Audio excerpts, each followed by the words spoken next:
The farm's back. I always start looking down because I'm like checking my shit. Yeah, big slate today, 14 games. It's like it's like $1 million prize pool in the big 222, which is fun. 250K to first, which is a big baseball tournament. I like that they're doing it on a Monday. 14 games is tough though. It's a tough, yeah. Like again, it's choose your spots. Like don't get too crazy. There's some spots I like. I don't think that you'll be on, and I don't know. We haven't really talked about where you're going, but there's some spots I really like. There's some spots I think the field will flock to. Right, we have a Coors game. People will be there. But whenever there's like, I'm hammering the qualifier. I know you want to talk about the big flagship today, but talk about that. But there's a lot of great contests on DraftKings today for a huge slate. Yeah, I think you should. Yeah, it's a good qualifier. I think there's a team I'll talk about that I think I may put you on them, but I'll see. I'll be curious when we get there. We'll get there. I want to talk about some bad bounces. So last night NASCAR, we play pretty much every sport, but I'll dabble in NASCAR and had a great just a singular play away from shipping it there. And it's kind of funny what happened, right? I did the salary saver and went Bell over Hamlin. And what's funny about the bounces in NASCAR and the bounces in all sports, so Bell, objectively the best short track racer in all the NASCAR right now. And what happened was he made a green flag pit stop. And then right after the green flag pit stop, there was a wreck. So subsequently, everyone that pitted for green flag got screwed and then went a lap down because there was a wreck right after he pitted. And it's just like, dude, that's the kind of variance you get. Like without that, I probably ship. Me and one guy split. But it's just like, those are the bounces that just break your heart. Like the guy then goes a lap down on a short track. It's started to get that lap back, and there was no other green flag pits. Right? Speaking of bounces, yeah, dude, that's a shit bounce. Speaking of bounces, me and you live watching Ben Coles. He had a 3-shot lead, bounce the ball into the water.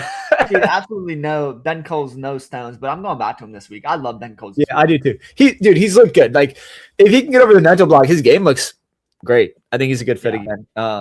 Yeah, but we're here to chat some MLB. Listen, I am so geared up for NFL. Like I mean, I'm gonna win the Millie week 1. Like I'm just like I'm absolutely locked in. I'm locked in. I don't think you could be more locked in. I finished best ball drafts. I'm like halfway through the eliminator tournament. Like I'm gonna max enter every underdog contest possible.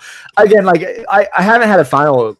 I mean, again, we've just started doing the underdog drafts here recently, but I guess and they haven't been doing it so long, 7 years. Is this 7? This is really year 2 for like I'd say last year we took it pretty seriously. This is the second year we're taking it pretty seriously. Yeah. But last year was kind of rookie season. This is sophomore season for me. Yeah.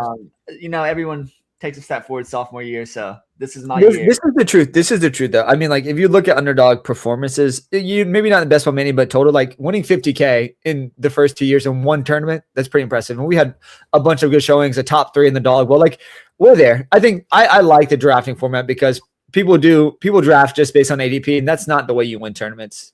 ADP is not everything, especially in like NFL, right? I think especially in like the daily tournaments. Especially for me and you, like the little corner we operate in, like we don't have a whole clan. Everyone like that's got 50,000 subscribers are like, oh, my subscriber won this play because you got 50,000 people in the tournament. You got the whole tournament, right? Yeah. Makes sense. But like for me and you clan, like it's a 2-man duo, it's a 2-man dance, and like we are constantly taking things down and attacking it. So like, yeah.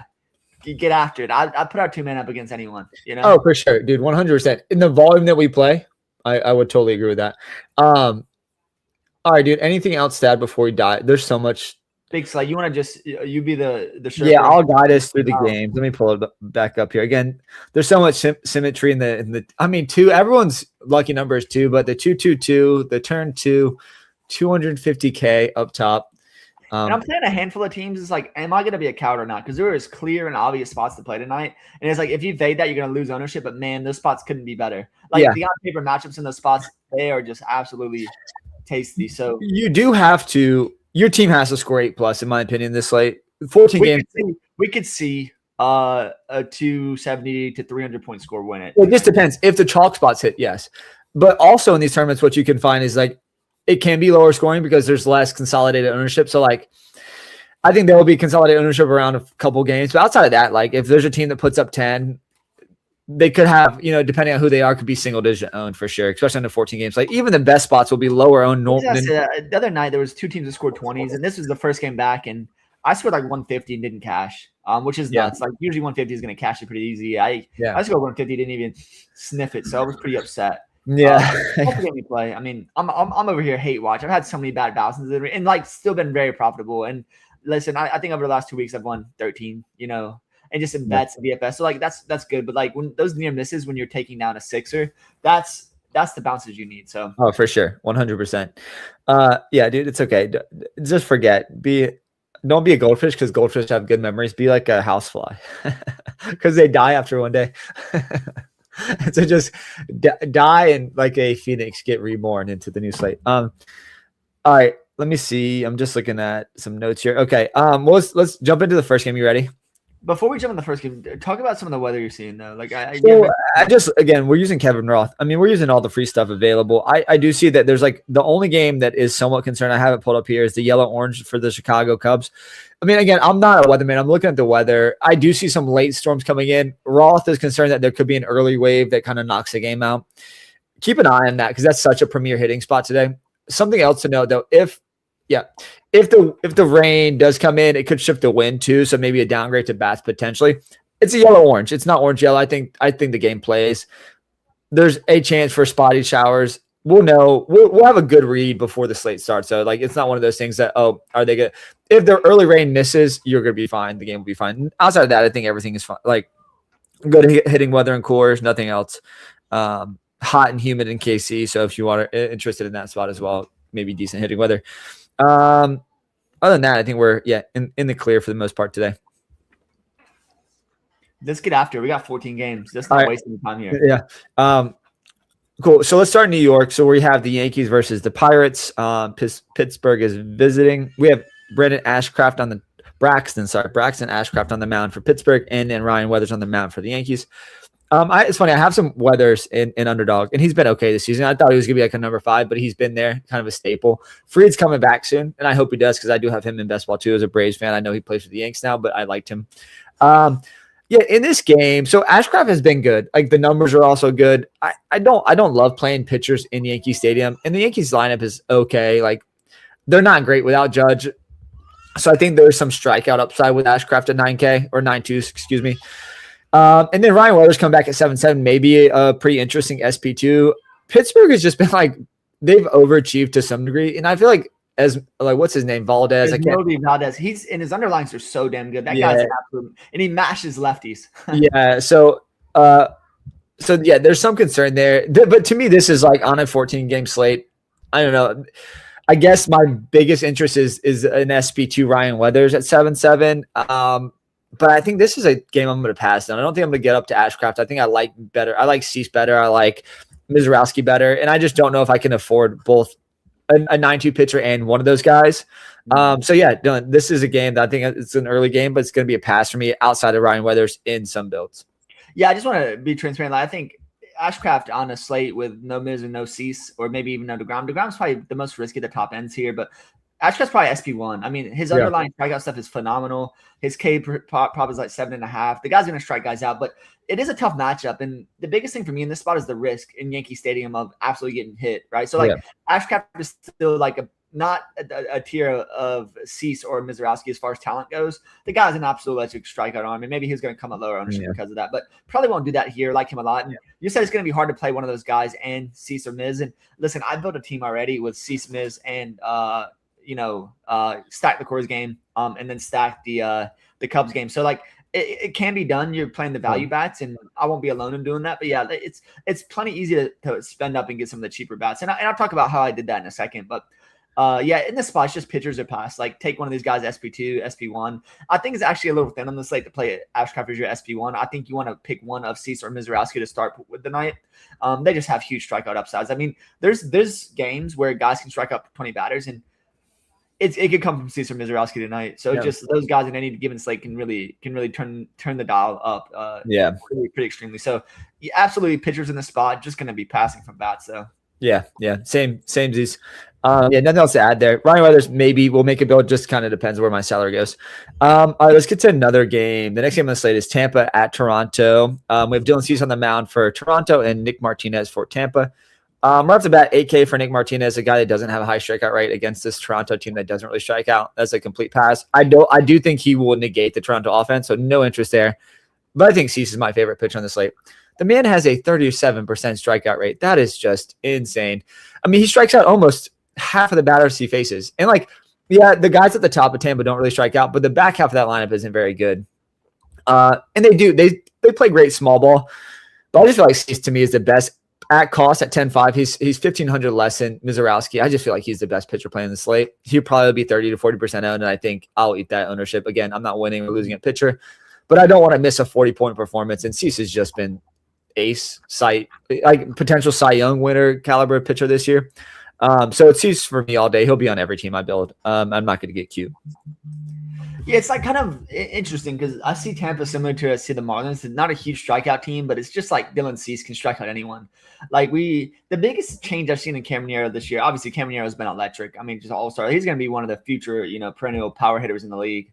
Just going to be that going forward. And he's cut his strikeout rate down pretty significantly. It's now sitting under 20%.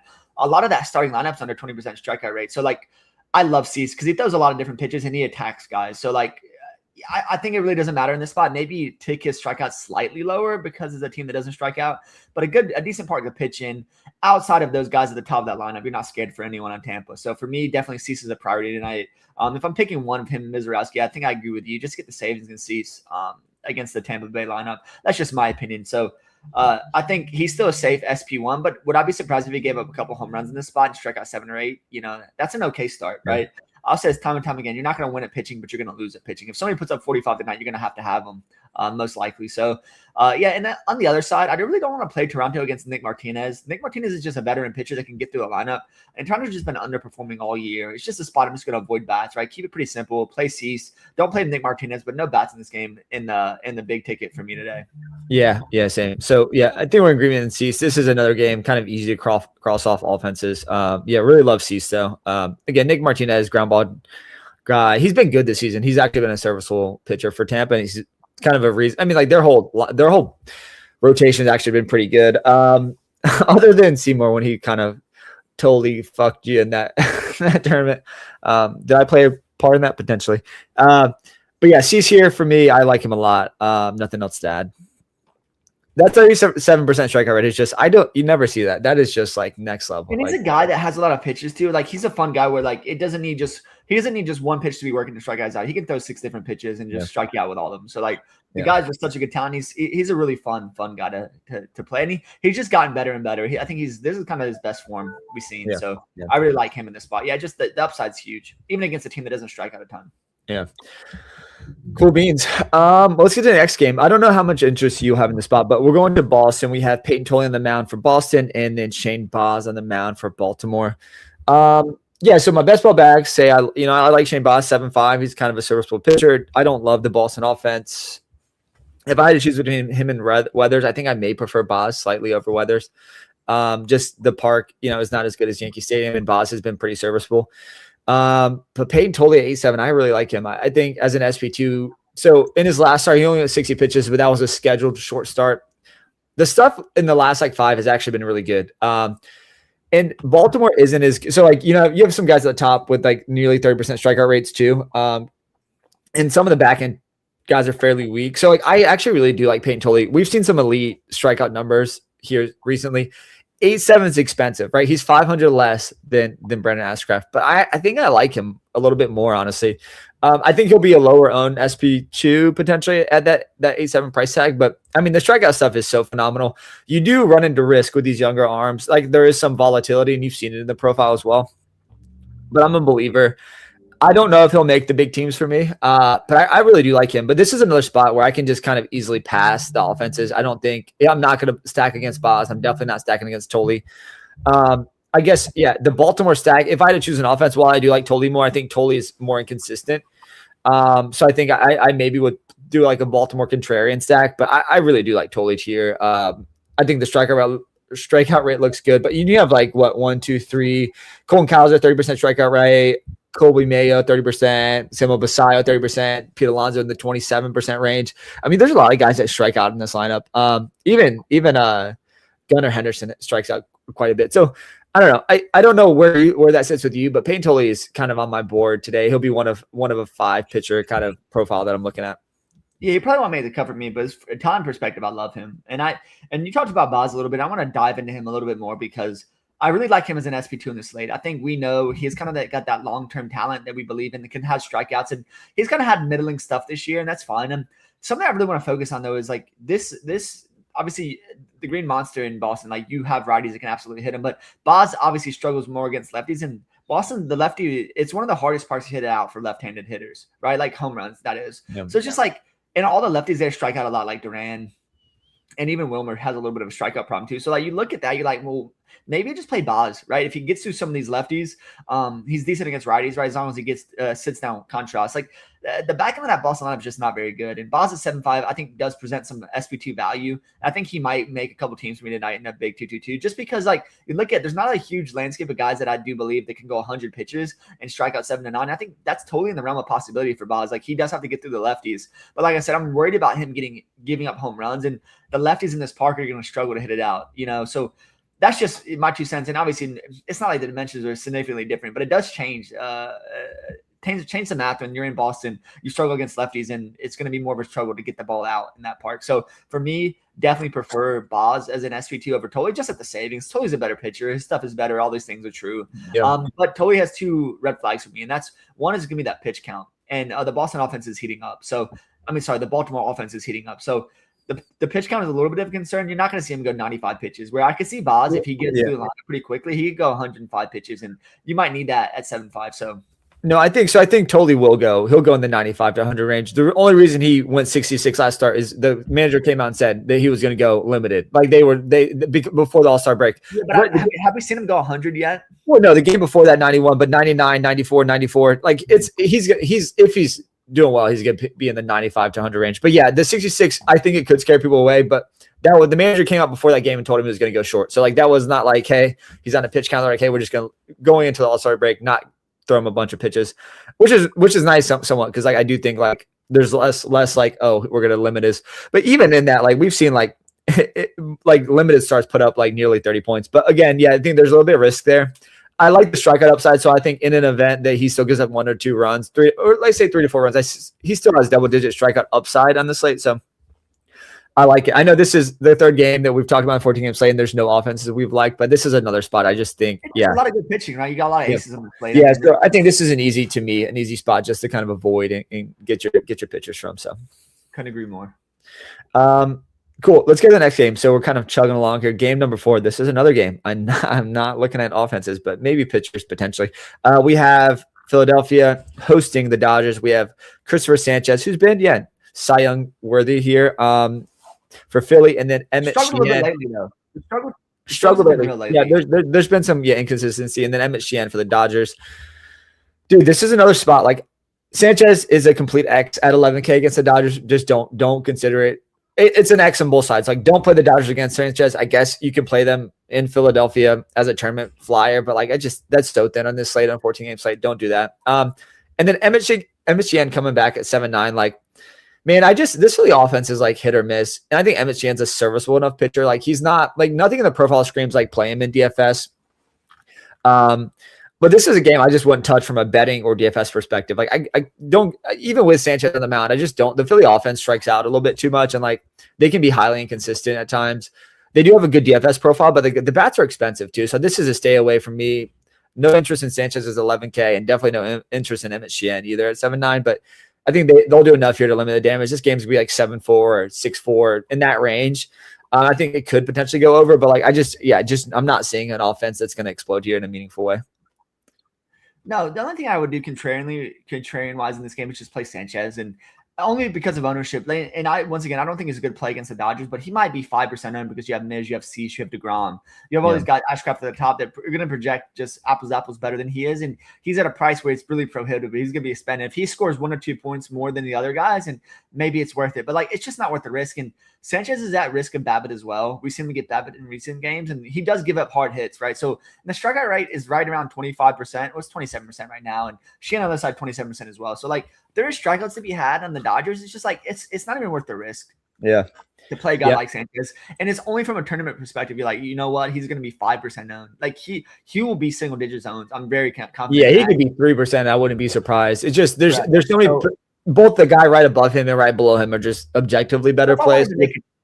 Yeah, so if I wanted to make a tournament stand, it would just be to play Sanchez. I really don't have an interest in Sheehan or Shaheen. And yeah, So I don't really, I like, Phillies do strike out. That's fair, but there's almost so much worry in that lineup. And this is a good hitter's park. So, like you said, it could be a spot where you really don't want either offense, but then again, you don't want either pitcher. It's going to be a pass altogether for me. But like I said, there's an inkling in the back of my mind to think about Christopher Sanchez at a little lower ownership, because at 3%, if he's the top pitcher scoring the slate, like it's going to be an amazing leverage spot. Let's just say Mizrachi goes out and has a bad start and puts up 14 points, and then Sanchez has his 40-point performance. You're looking at a delta there. That's like enough to win you $100,000, $250,000 on this slate. Especially if your stack goes off. But once again, I say this every slate and sometimes 6 times a slate. It's just like, you're not going to win a pitcher, you're going to lose a pitcher. So if Sanchez goes out and doesn't have a start and you played him and Mizrachi puts up 30 points, you're dead, right? So it's just going to kill you, because the ownership's going to flock there into Cease, into the ground. And even Ashcraft, I think out of those 4 guys, I mean, you're going to have Sanchez at much, much lower ownership. So as a tournament flyer, and I might do that in one of the qualifiers, just play Sanchez and just maybe I get an outlier performance against the Dodgers, because everyone sees the Dodgers matchup and all the better pitchers on the slate, and they're just going to avoid. So it's just a pure leverage play. I won't do it probably in the big tournament, but you might see me in a couple qualifiers with Sanchez. Yeah, I don't hate it. Again, yeah, I think the upside is there. Still, he's an ace, right? Aces can kind of perform against it, but it's just the Dodgers. He's got to do. Sanchez got to bring his ace stuff, because it's like that whole lineup from top to bottom is just. I mean, they're professional hitters, right? It's the Dodgers. They have paid for every player possible. Cool. Anything else? We're 4 games in, and we really haven't talked about many offenses. Let's get to a spot that Can I add one more thing about Sanchez? Is Sanchez is the type of guy that could go complete game. Like if he's on, yes, he's the type of guy that could go 9 complete game shutout, something of that nature, and that's where he's going to get the benefit. I don't think he has the same strikeout upside as Mizrachi or even Cease. So like that's kind of what you're betting on. You're not betting on Sanchez to go in there and just strike out 14. You're betting on him to go pitch a complete game, get 9 to 10 strikeouts, and then that's where your upside lies. I just don't think it lies in the strikeouts as much. So, what's the likelihood of that coming against the Dodgers? Pretty low. But that's baked into the ownership. So, yeah.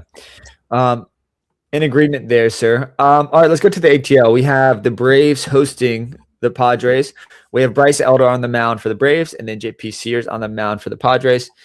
Yeah, this to me is a good offensive environment for both teams. And I don't know where, I want to see lineups here. Just from a high level, though, I do prefer the Braves against righties. I just prefer Olsen, Harris, and those, like, even Albies against righties. JP Sears hasn't been great, but I do think the profile is okay. The StatCast doesn't look good, though. So if you want to stack up a team, I wouldn't hate you for stacking the Braves here. I think they're one of those spots that they could put up double-digit runs here. And then coming back, Bryce Elder, I think the underlying stuff is not good. I know the results, if you look at the ERA and the win, like those numbers that don't really mean anything in terms of like how a pitcher's performing or should perform, are telling us to like play offenses against them. And that coupled with the fact that like San Diego just put up a fat number yesterday. I think they could do that again here, and they're fairly cheap. So like, I know Jackson Merrill is one of my guys going into the season, and we saw it in elite performance yesterday. I think Ty France had 2 home runs as well. I think San Diego is like a cheap filler stack that you could throw in this park. I think I like the lefties obviously, but like their Tatis is expensive, but the rest of the team is pretty affordable. I wouldn't hate like a 3-man San Diego stack here against Bryce Elder. I think people may avoid it too because Elder's like ERA and like the win-loss looks decent, but the underlying stuff is not good. He doesn't strike anyone out. The hard hit rate is pretty good. He's been able to manage that, but like at some point, like he will get hit with some negative variances. We have seen that.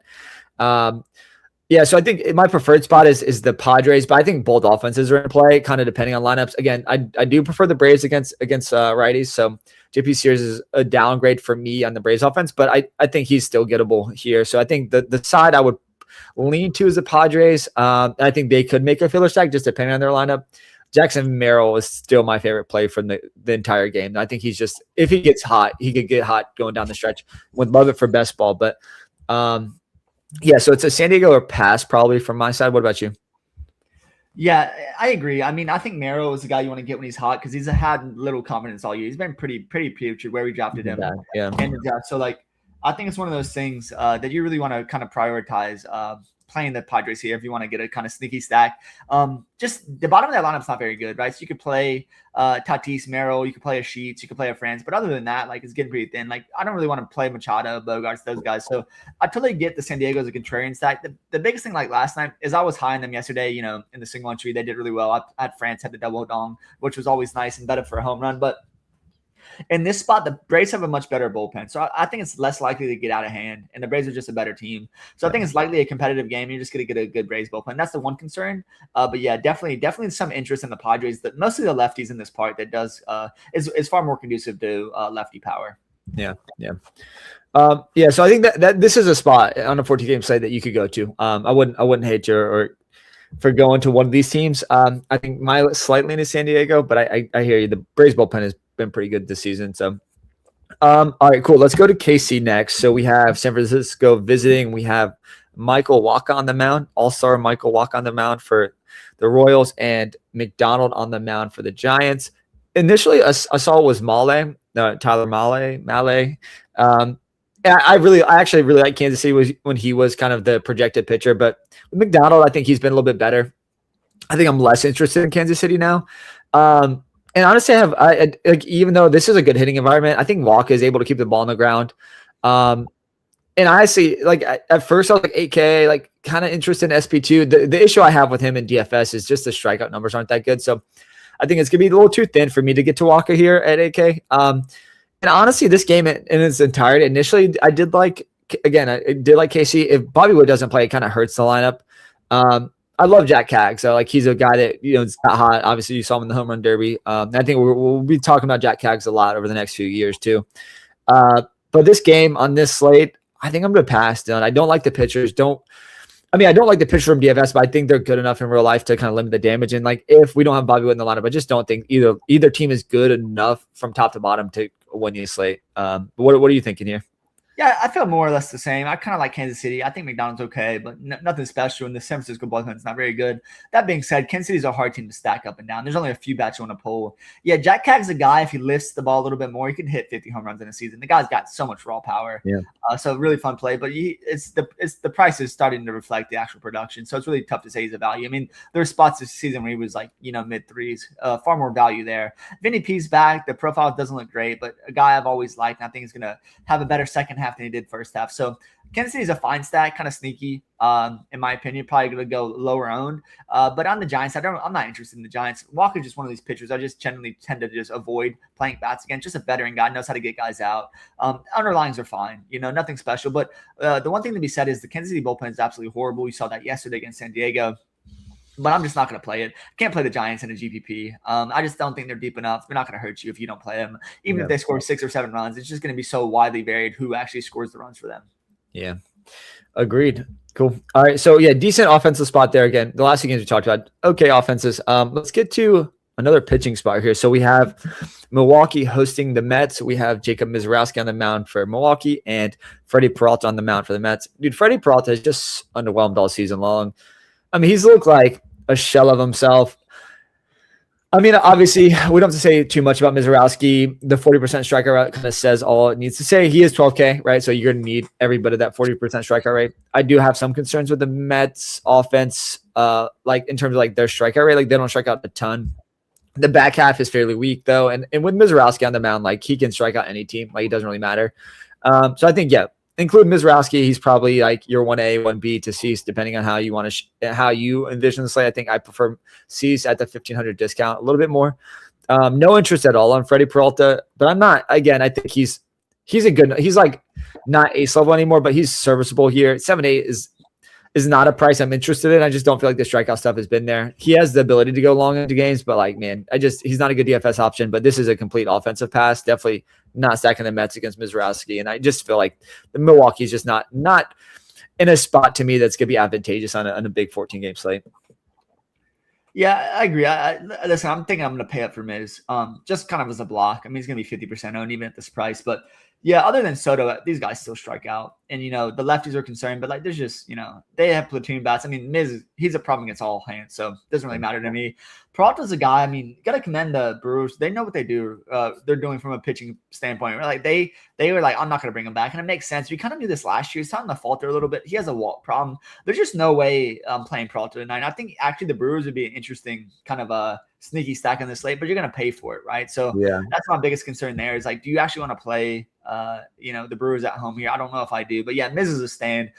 No way I'm touching, Peralta's an SB2. I just don't think he's any good. I think he's pretty washed, to be honest with you.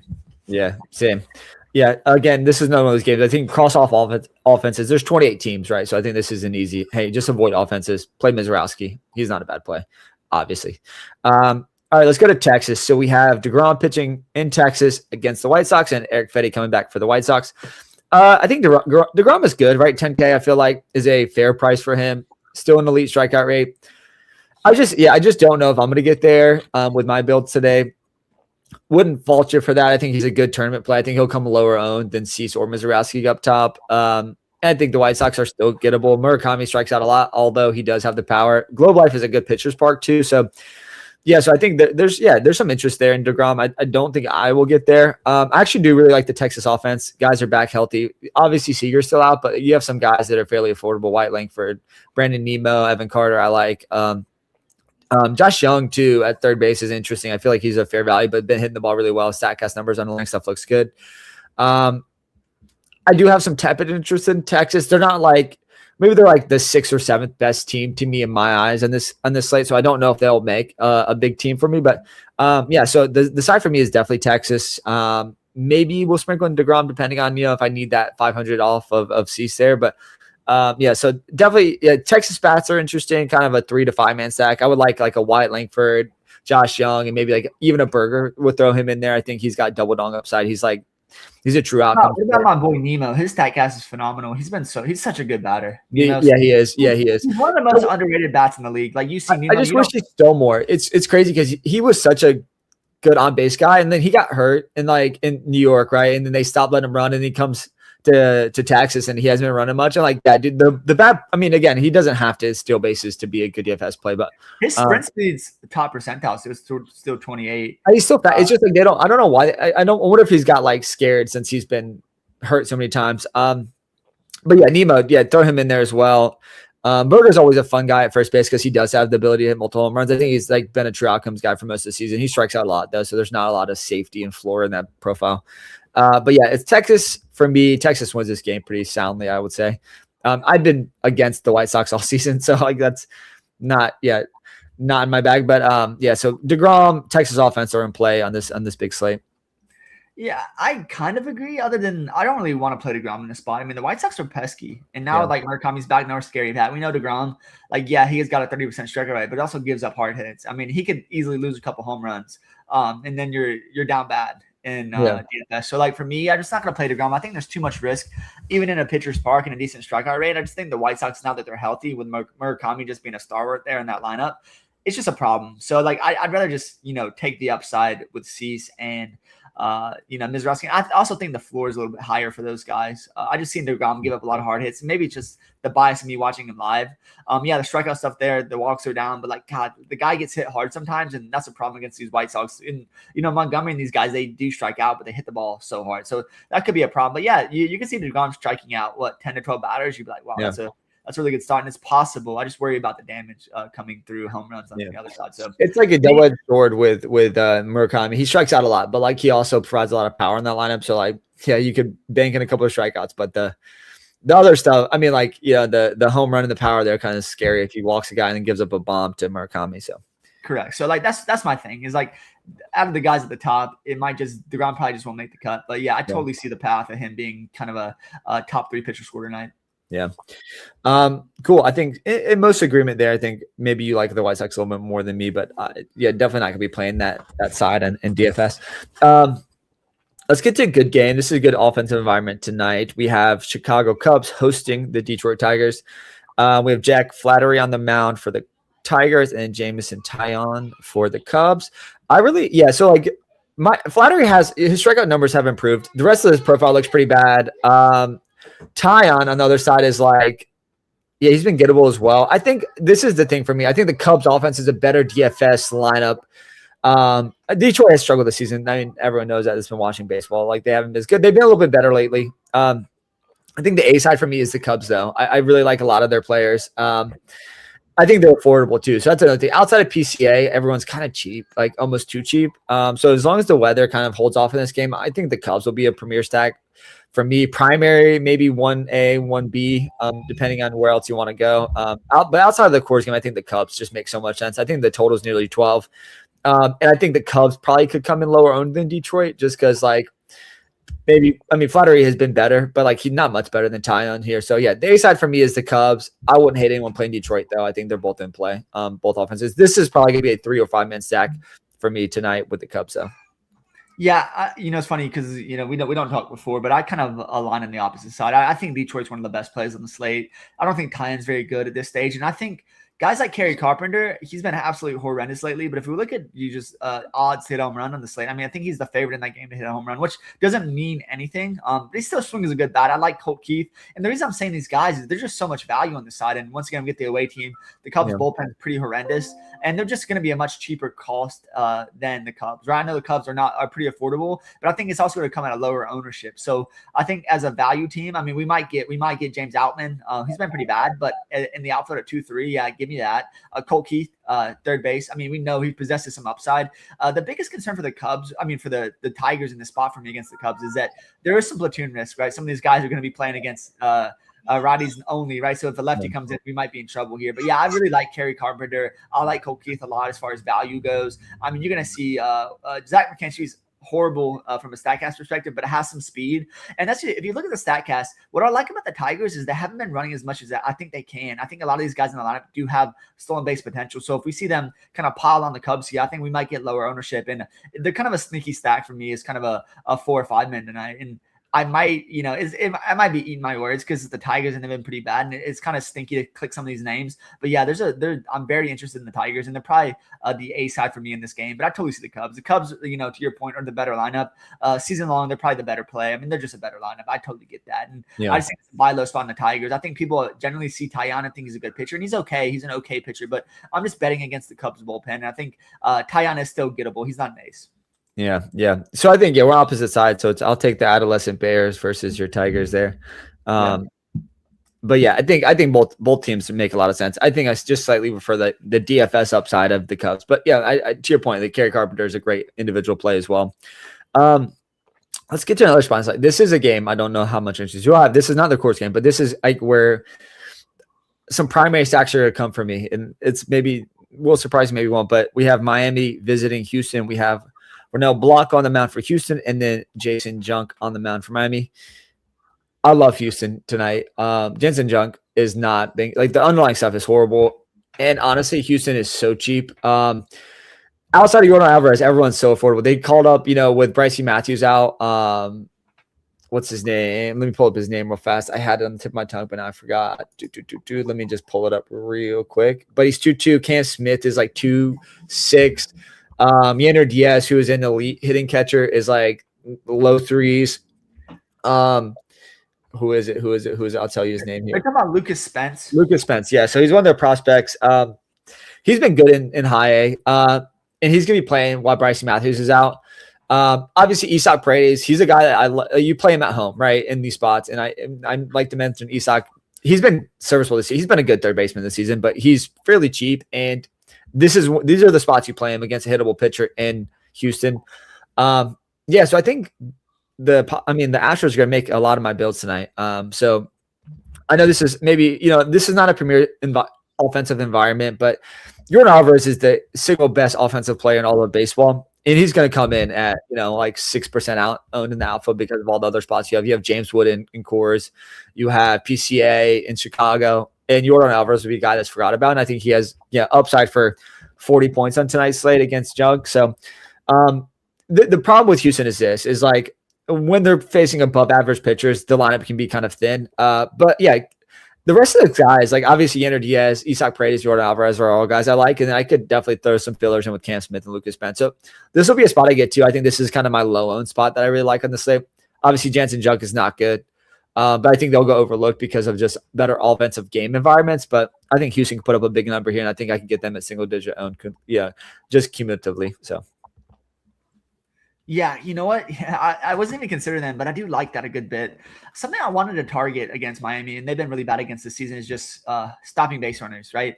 The problem with the Astros, they don't steal Mets. I think the biggest threat of stolen bases here are going to be Pena and Cam Smith. So maybe just a lean towards those guys. But yeah, they give it up on the base pass. Obviously, Jordan's not going to steal. We get that. But Lucas Spence is a guy you just mentioned that does steal bases. I think he stole nearly 20 bases in the minors before getting called up. Doesn't have as much power, but definitely has some stolen base upside. What positionality do we have on DraftKings? He's just outfield. Yeah. For what price? 2-2. Yeah, that's an amazing price and an amazing spot. And Cam Smith is 2-6. That's another reason. So it's just like that. Yeah. You might be onto something. You may be onto something here with this Astros team. And Johnson, like you said, Jansen Tuck is a guy, I thought might be something in the league. He's just not. And the Marlins bullpen is not special either. It's really, can Houston get the lead and put the pedal down? So yeah, definitely interested here. But if there's going to be some cheap base runners like Lucas Spence at 2-2, he's going to be very interesting, especially if he gets on the base pass and calls havoc, because the Marlins are not good at holding runners. Yeah. I'm glad you like it, because I do like it a lot. So there'll be I didn't consider it until you had mentioned it, but yeah, that makes a lot of sense. Yeah, it's just there's cheap value there, and junk is just junk has not been very good. And you can play Miami. I think I just prefer the Houston side here. For the reason I mentioned, Miami has been pretty good offensively as well, and Reno Blanco is not very good. So wouldn't hate just second side, but to me it's just a jam Houston spot tonight. Especially for a DFS, just given the prices we mentioned. Well, let's go to the Coors game. This won't be quick because I think you can just kind of play whoever from a Coors game. You have Alvarez on the mound for Washington, and you have Kyler Freeland on the mound for Colorado. I mean, Washington smashes lefties. It's like, why not play Washington against a below average lefty? The one caveat is Freeland has like a couple starts every season in Coors that he just miraculously shows up and like limits the damage. That could happen again here. But the data says otherwise. Maybe just play Washington, play Colorado. I think Colorado is a little cheaper overall than Washington, right? Some of the bats like Abrams and Wood are just so expensive, and for good reason. And then like Chaparro at first base is interesting, but also he'll get pitch hit for as soon as Freeland comes out. So like the concern with Washington is outside of like some of those guys, like obviously Cruz is a good play. Luis Garcia probably won't start, but may see some time once they switch pitchers. So yeah, I think that the A side for me is Washington on the road against a lefty in Colorado. But yeah, so for me, I just with the amount of teams I'm building, I think I'm just going to avoid it. But it's a great spot. It's the best offensive environment spot on the slate. I think a lot of ownership will flock here for a good reason. I think Wood will be in the 20% range. CJ Abrams will be in the 20% range. But I think, I'm going to try to get different and a little contrarian and kind of build outside of this game by playing like the Cubs and Houston potentially. But yeah, you could play any bat from this game, and I think it's not I think you could stack up this game entirely. You could put all of your 8 batters from this game, and I think it's not a bad idea. So the Nationals are the A side for me, and you said Shapiro, but like the guy's an absolute master of the baseball, and he's too cheap. He's just objectively going to be 30% owned tonight. Like he's just way too cheap, and he hits the ball a country mile. If I had to pick one singular bat I'm going to play on this slate that I really love, it's Dylan Cruz. I mean, the speed's going to play up in Colorado. The guy's bat speed's looking really good this year. His underlines look really good. He's obviously fast as hell. Could steal a couple bases, hit a home run, just be absolute slate breaker in the outfield. And I feel similar against a guy, I'm just a sucker for these guys, these teams that do run. The Nationals run a lot. Obviously, Nunez leads the league in stolen bases on the Nationals as well. So some of these bats, obviously, you want to play James Wood at 6'9" if you can afford him. It's just going to be hard to afford in this slate, right?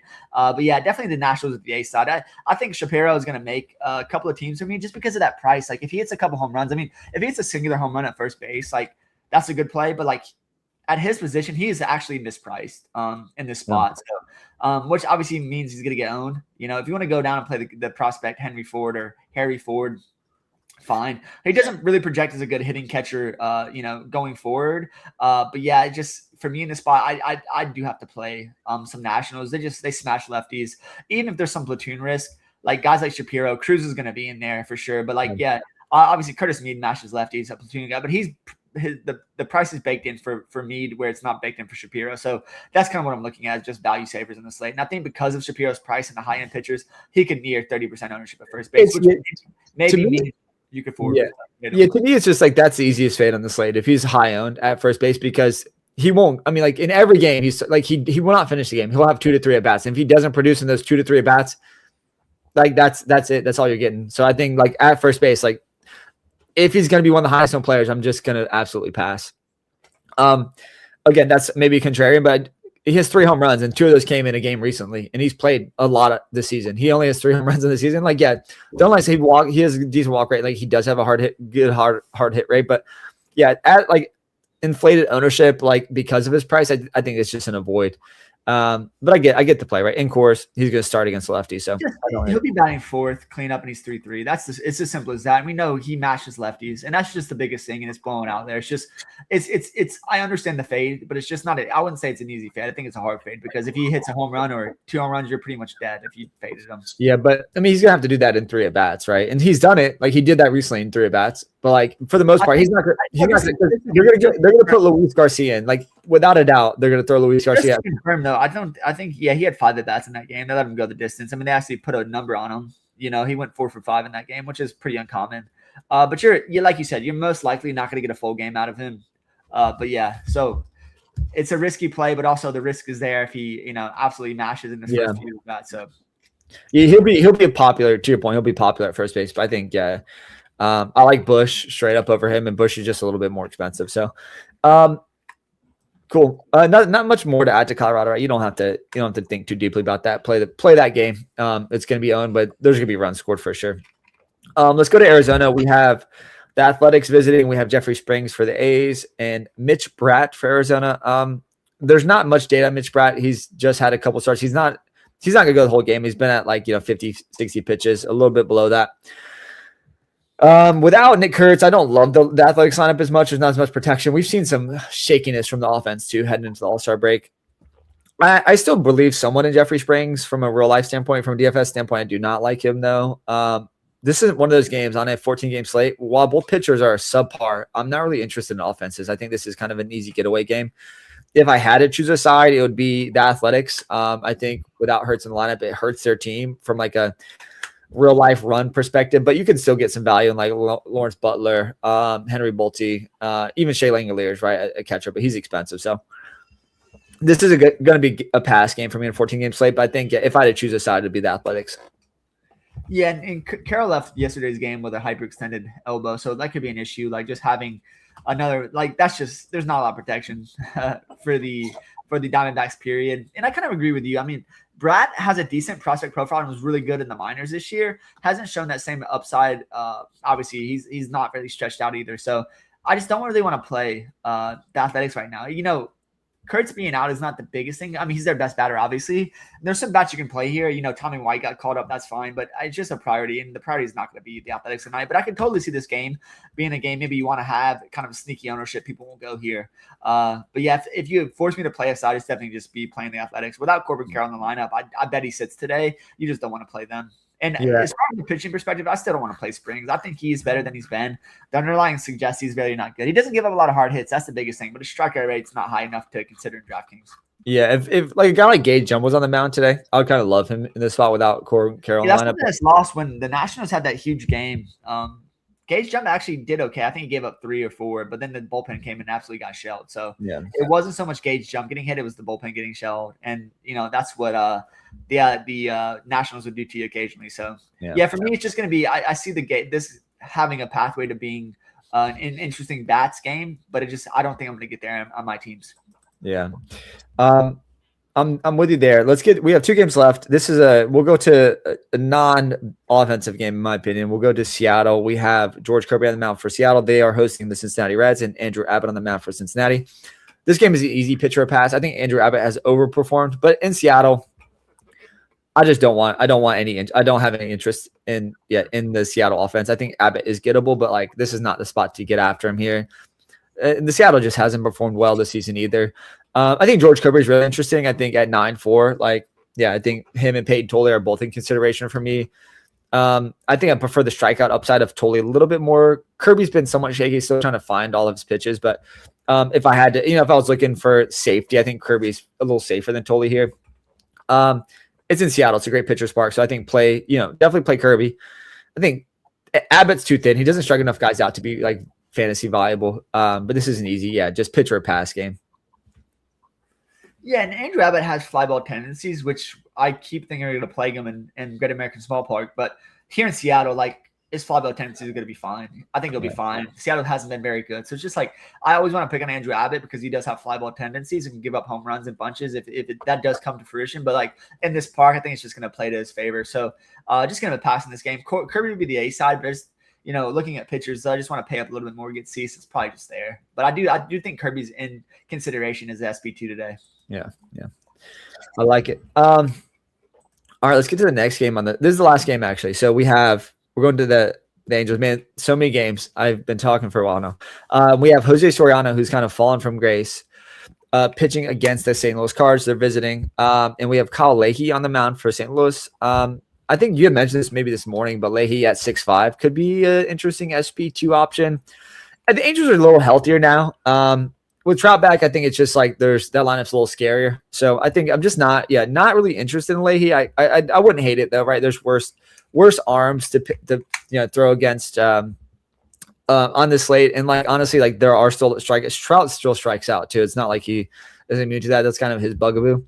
I just haven't seen enough. And St. Louis has been the top 4 guys in the lineup have been like one of the top 4 offensive. Like if you look, I think I saw some stats like they rank like first or second in like all these offensive metrics as first 4 batters. So not interested at all in Soriano.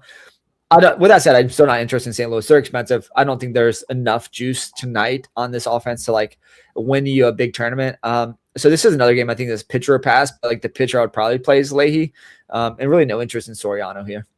Yeah, I agree 100%. Soriano's fine. His underlines are still good. He's going to be fine. He's just working his way back, and he's had a couple of decent starts when coming back. Just no reason to play him here against the Cardinals. I mean, they're just smashers right now. Yeah. I hope Jordan Walker pops one off of him tonight. But other than that, I'm not going to play this game. Leahy's the guy I've been picking on because I don't trust his underlines, but he just finds a way to get through lineups. But here against the Angels, if you're looking at the lowest possible player at pitcher, it's probably him. And he's fine. And it's only because the Angels do strike out, but he just doesn't strike guys out either. So I could just see maybe he puts up 15 points, but is 15 points actually enough in this slate? I don't think it is at pitcher. So it's just like you're playing 6'5". If he gets the win, he puts up 20. That's an amazing start for him. But I just don't think he has upside in this spot particularly. So it's just going to be a pass game, and hopefully the late night hammer doesn't get me. Yeah. Well, that's it, sir. A lot of games. The marathon. I mean, listen, I really loved chatting with you this because I'm just gonna look deeper into the Astros now. They're very interesting and just some of those values. And like I said, I want to get guys.